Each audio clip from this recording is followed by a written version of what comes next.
अब नया driving licence बनाने के लिए आपको हंसना पड़ेगा। जब तक आप नहीं हंसेंगे आपका ड्राइविंग लाइसेंस नहीं बनेगा। तो नमस्कार दोस्तों, मैं हूं आपका दोस्त आशु। आप देख रहे हैं आपका अपना यूट्यूब चैनल XYZ सब कुछ। दोस्तों, नए साल पर यानी कि जनवरी 2025 से ड्राइविंग लाइसेंस को लेकर 4 बड़े बदलाव किए गए हैं जो सभी ड्राइवर भाइयों को जरूर जान लेने चाहिए।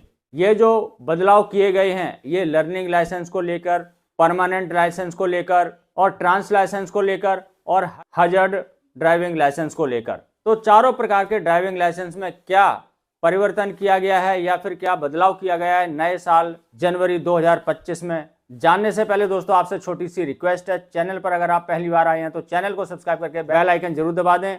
और अगर आप हमें फेसबुक पे देख रहे हैं तो हमारे फेसबुक पेज को भी फॉलो जरूर कर लें, क्योंकि दोस्तों हमारे चैनल पर ट्रांसपोर्ट से जुड़ी, RTO से जुड़ी, ट्रैफिक डिपार्टमेंट से जुड़ी समस्त प्रकार की जानकारी सही और सटीक टाइम पर मिलती है।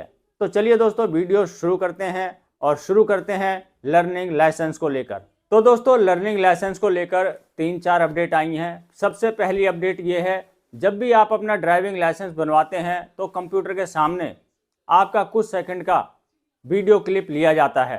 तो इसमें कई प्रकार की धोखाधड़ी, फ्रॉड हो जाता था। किसी की फोटो लगाकर ड्राइविंग लाइसेंस बना दिया जाता था। तो अब ऐसा करना काफ़ी ज़्यादा मुश्किल हो जाएगा, या यूं कहें अब इम्पॉसिबल हो जाएगा, क्योंकि सरकार ने अब एक नया नियम बना दिया है कि जिस व्यक्ति का ड्राइविंग लाइसेंस बन रहा है वो व्यक्ति कैमरे के सामने खड़ा होगा और जब तक वो हंसेगा, मुस्कुराएगा नहीं और अपनी पलकों को झपकाएगा नहीं, तब तक उसका लर्निंग लाइसेंस नहीं बन सकता। और दूसरी अपडेट लर्निंग लाइसेंस में ये आई है, अगर आपका लर्निंग लाइसेंस बन चुका है तो अगर आप 2 व्हीलर चला रहे हैं लर्निंग लाइसेंस को लेकर, तो सबसे पहले आप अपनी गाड़ी के आगे पीछे L लगा लीजिए। और उसके बाद अगर आप अकेले जाएंगे तो कोई दिक्कत नहीं है। अगर आप स्कूटर पे किसी दूसरे बंदे को बिठाते हैं, चाहे वो स्कूटी हो, बाइक हो, और आपके पास लर्निंग लाइसेंस है और आपने पीछे कोई सवारी बिठा ली, तो आपका चालान काट दिया जाएगा। और वहीं अगर 4 व्हीलर अगर आप चला रहे हैं लर्निंग लाइसेंस से, तो आपको एक परमानेंट ड्राइविंग लाइसेंस धारी को जरूर बैठाना पड़ेगा। अगर आप ऐसा नहीं करते हैं तो आपका चालान काट दिया जाएगा। अगली अपडेट लर्निंग लाइसेंस को लेकर ये है, अगर आपका लर्निंग लाइसेंस बना हुआ है तो आप लर्निंग लाइसेंस से गाड़ी चलाते हुए किसी भी कंजेस्टेड एरिया में नहीं जा सकते, हाईवे पर नहीं जा सकते, एक्सप्रेस वे पर नहीं जा सकते। तो ये तो थे लर्निंग लाइसेंस में नए बदलाव जो 2025 में किए गए हैं। अब चलिए हम जान लेते हैं परमानेंट ड्राइविंग लाइसेंस में क्या बदलाव किए गए हैं।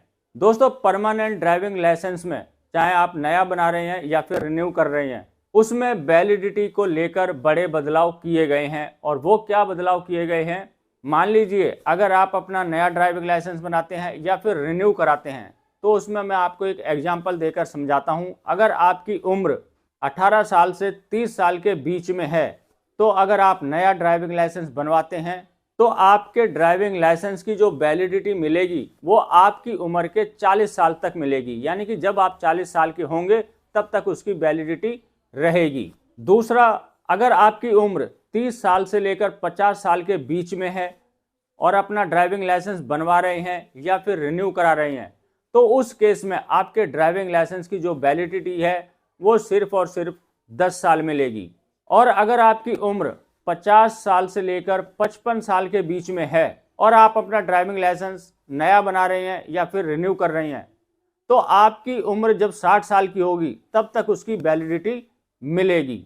और अगर आपकी उम्र 55 साल से प्लस है और आप अपना नया ड्राइविंग लाइसेंस बना रहे हैं या फिर रिन्यू कर रहे हैं, तो आपको ड्राइविंग लाइसेंस की जो वैलिडिटी मिलेगी वो सिर्फ और सिर्फ 5 साल मिलेगी।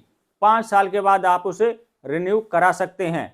अब हम बात कर लेते हैं न्यू परमानेंट ड्राइविंग लाइसेंस को लेकर क्या बदलाव हुआ है। यानी कि आपने लर्निंग लाइसेंस बनवा लिया, अब आप परमानेंट ड्राइविंग लाइसेंस बनवाने जाते हैं तो आपको ट्राई देनी पड़ती है।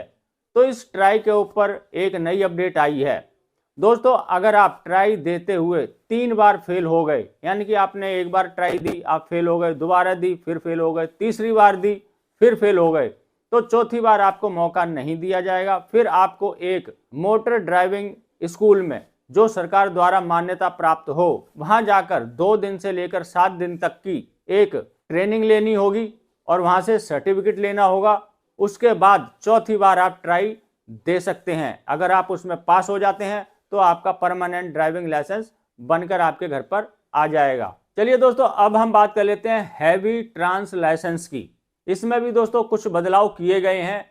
दोस्तों, ट्रांस लाइसेंस की जो वैलिडिटी पहले 5 साल की होती थी वो वैसे ही रहेगी, लेकिन जो हजर्ड, जो जैसे कि टैंकर चलाते हैं या फिर कोई गैस वाले टैंकर चलाते हैं, पेट्रोल के टैंकर चलाते हैं, या फिर कोई ऑक्सीजन का है, या फिर अन्य गैस के जो टैंकर चलाते हैं, वो खतरनाक डेंजर कैटेगरी में आते हैं। उनकी जो लाइसेंस की वैलिडिटी होती थी वो 1 साल होती थी, अब उसको बढ़ाकर 3 साल कर दिया गया है। और हैवी लाइसेंस की जो वैलिडिटी 5 साल थी वो वैसे ही 5 साल है, लेकिन हैवी लाइसेंस वालों को अगर वो अपना ड्राइविंग लाइसेंस 5 साल के बाद रिन्यू कराते हैं तो उनको भी एक ट्रेनिंग लेनी पड़ेगी, रिफ्रेशर कोर्स करना पड़ेगा, तभी वो अपने हैवी ड्राइविंग लाइसेंस को रिन्यू करा पाएंगे। तो दोस्तों, ये ड्राइविंग लाइसेंस को लेकर नए साल जनवरी 2025 में बदलाव किए गए हैं जो मैंने आपको बताए। आशा करता हूं कि जानकारी आपको अच्छी लगी होगी। अगर अच्छी लगी हो तो लाइक कर देना, चैनल को सब्सक्राइब करना मत भूलना। दोस्तों, मिलेंगे किसी और जानकारी से भरपूर वीडियो में, तब तक के लिए जय हिंद, जय भारत।